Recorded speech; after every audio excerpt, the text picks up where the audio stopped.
Okay, so in this week's lesson, we're going to talk about some things you can add to your chords to make them sound better and more melodic. It's actually not just your chords, it's your rhythm playing in general.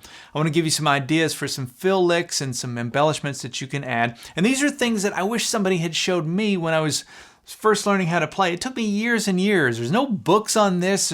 Somebody has to kind of show you how to do this stuff. And what I'm talking about, like when I first started playing rhythm, everything sounded really jangly for me. I mean, it sounded like this.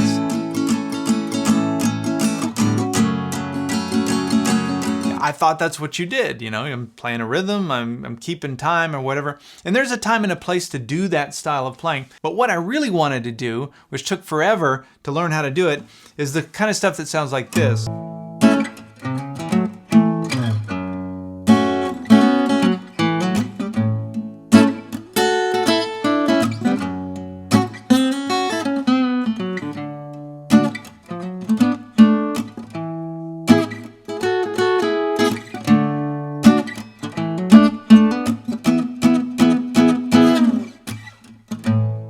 Where, you know, it just sounded more rhythmic and there was like little melody things happening, and I didn't know how to do that. And so I want to give you some specific fill licks and embellishments that you can connect to specific chord shapes. And you can use this stuff in the future when you're improvising or composing. And that's what we're going to do in this lesson. So in this video, I'm going to go through all the lesson material, give you all those ideas. And actually, I'm going to give them to you for both major and minor chords. So in theory, you could play just about any song using some of these embellishment licks. If you'd like to get the extra materials that come with this lesson, I've got a tab PDF file for the song that we're working towards, and also an on-screen tab viewer, which is interactive.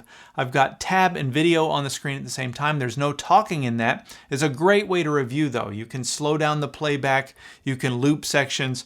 You can get those extra materials for this lesson by going to activemelody.com and doing a search for ML147.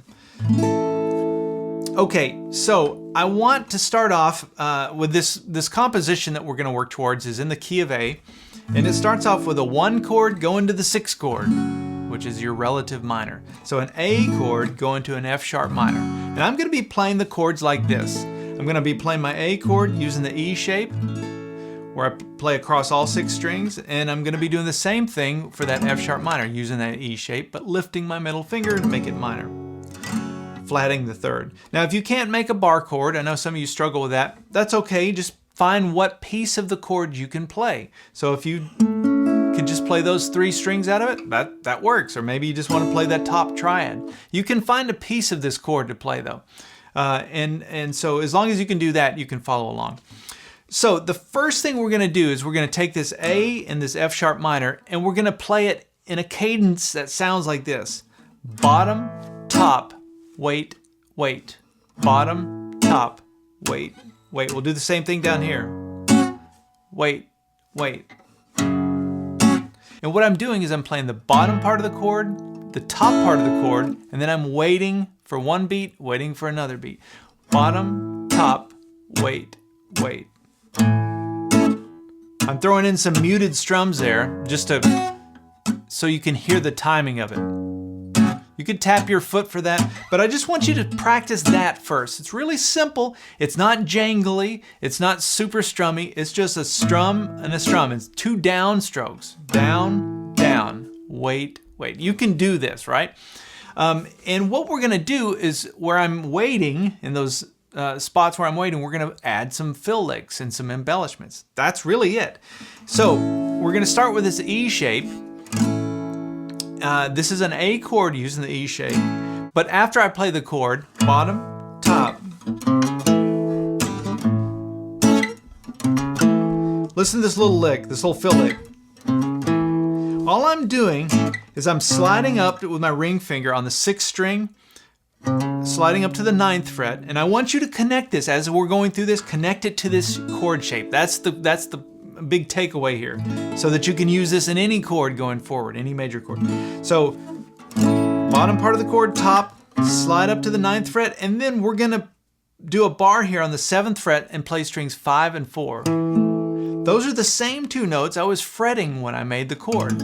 So all I'm doing is I'm replacing these 2 fingers with a bar. So it's pretty simple, right? And also, since I've got other fingers free now, because I'm doing the bar with my index finger, I can come up here and hit the 9th fret 5th string. So then looking at this first idea,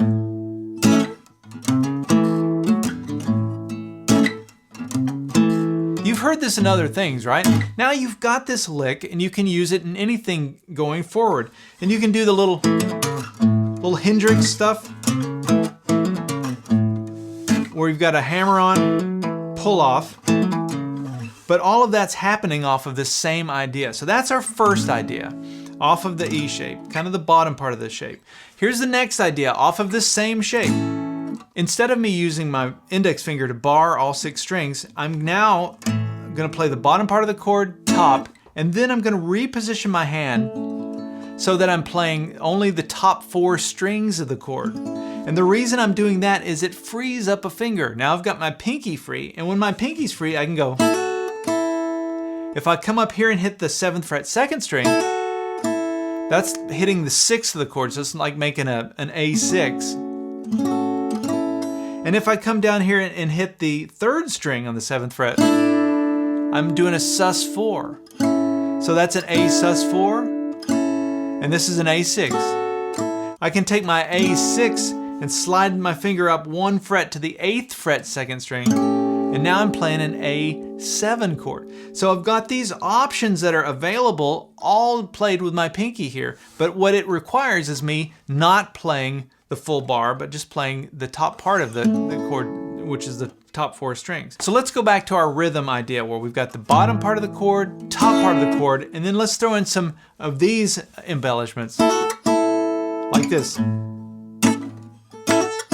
There's the 6. Let's do the sus. The sus4.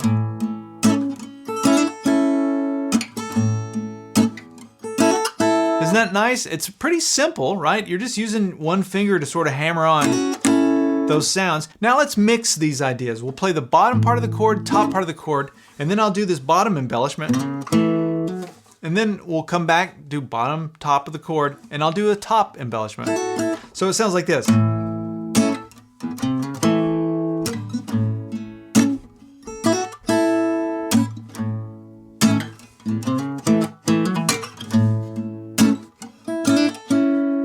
So you can start to hear those ideas, the 6th and the sus chord.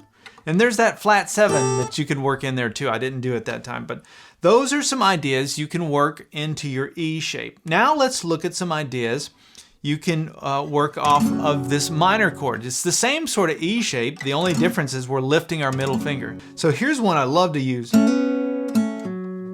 So I'm just barring the first 3 strings now on the 2nd fret and playing strings 2 and 3, doing a hammer on to the 4th fret 3rd string, and then down to the 4th fret 4th string. So you have bottom, top, and then that little lick, or fill. The other thing you can do is come down and bar the first 4 strings on the 2nd fret and play strings 4 and 3 and do a hammer on there. So basically you're doing a hammer on between the 2nd fret and the 4th fret on the 3rd string and on the 4th string. You have both of those ideas that live inside of this shape for a minor. So you have something like this.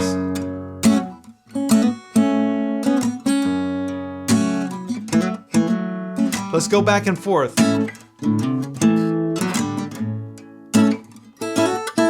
the F sharp minor.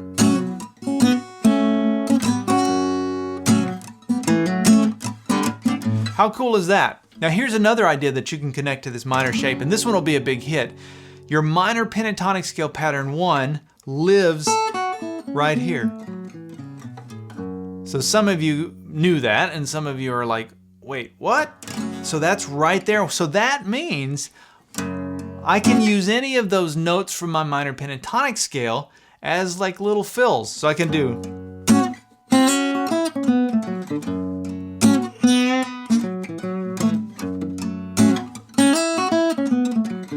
See what I'm doing? I'm just playing the minor pentatonic scale because it's right there. So where I've got that bar, all of those notes in that bar are in my minor pentatonic scale. That's pretty cool.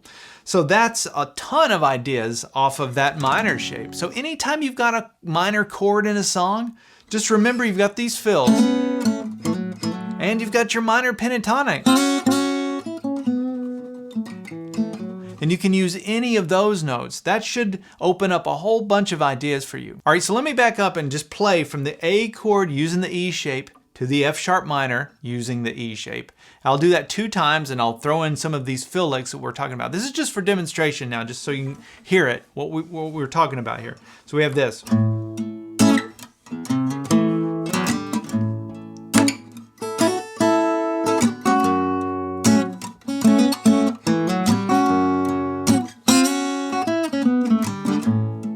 Isn't that cool?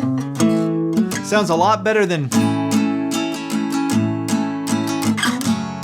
just strumming, jangly stuff. All right, so now let's go to the A shape. We're gonna go to the D chord, which is our 4 chord for this little composition that we're kind of playing out of here.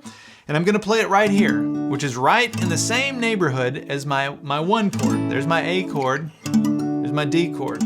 And we can take the same idea that we used the very first embellishment that I showed you off of this E shape, where we slide up like that. We're gonna do that same thing for the A shape. Watch this.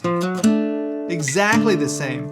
So where I've got my pinky, that bar, on strings 3 and 4, in this case on the 7th fret, I'm gonna slide up to the 9th fret. This time I'm on the 5th string though, because my root note, my D note, is on that 5th string. So the bottom part of the chord, top part of the chord, and then slide into that lower embellishment. I don't have a name for it, but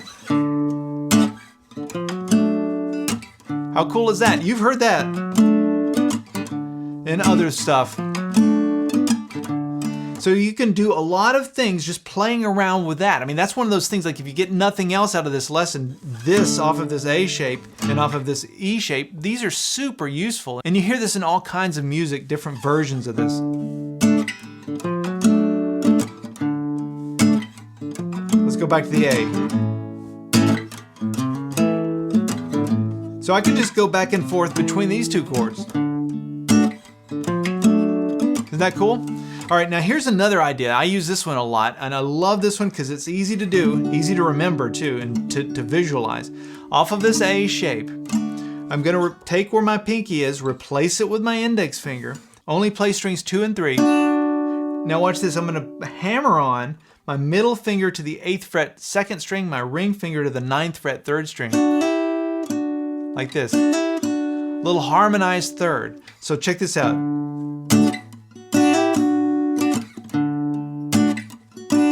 Isn't that pretty? So here's the bottom part. Here's the top part. And to me, all of these ideas kind of live off of this A shape.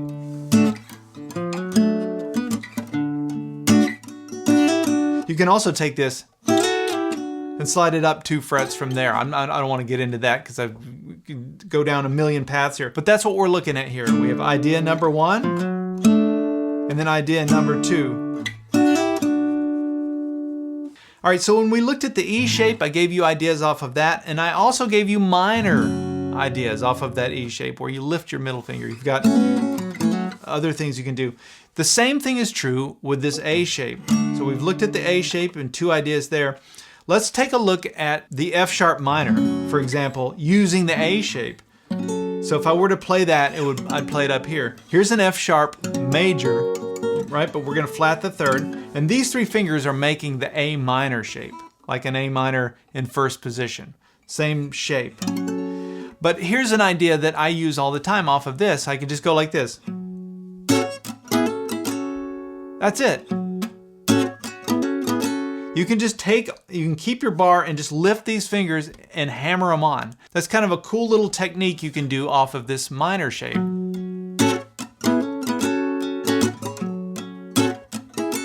So anywhere you've got a minor chord using this shape, you can use that, and it'll work in most situations. You can just have to use your ear.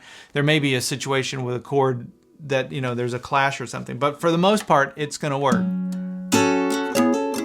And I hear that in other stuff. And so that's really all of the components here. Let's take it all and put it together. The chord progression we're gonna play here goes A, F sharp minor, A, F sharp minor.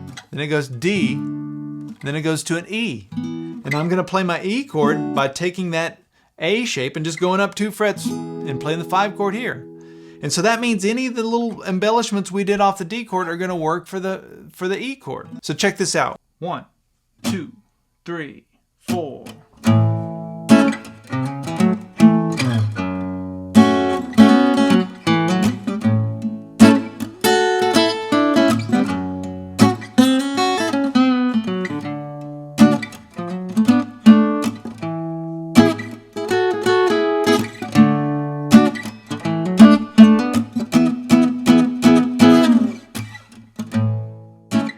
All right, well, hopefully you're excited about this and you've picked up a whole bunch of new ideas. Remember, if you want the tab PDF file for the song and also the on-screen tab viewer, you can get those by going to activemelody.com and doing a search for ML147.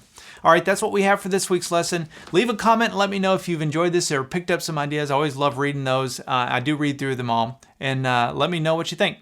All right, we'll see you next week for something new.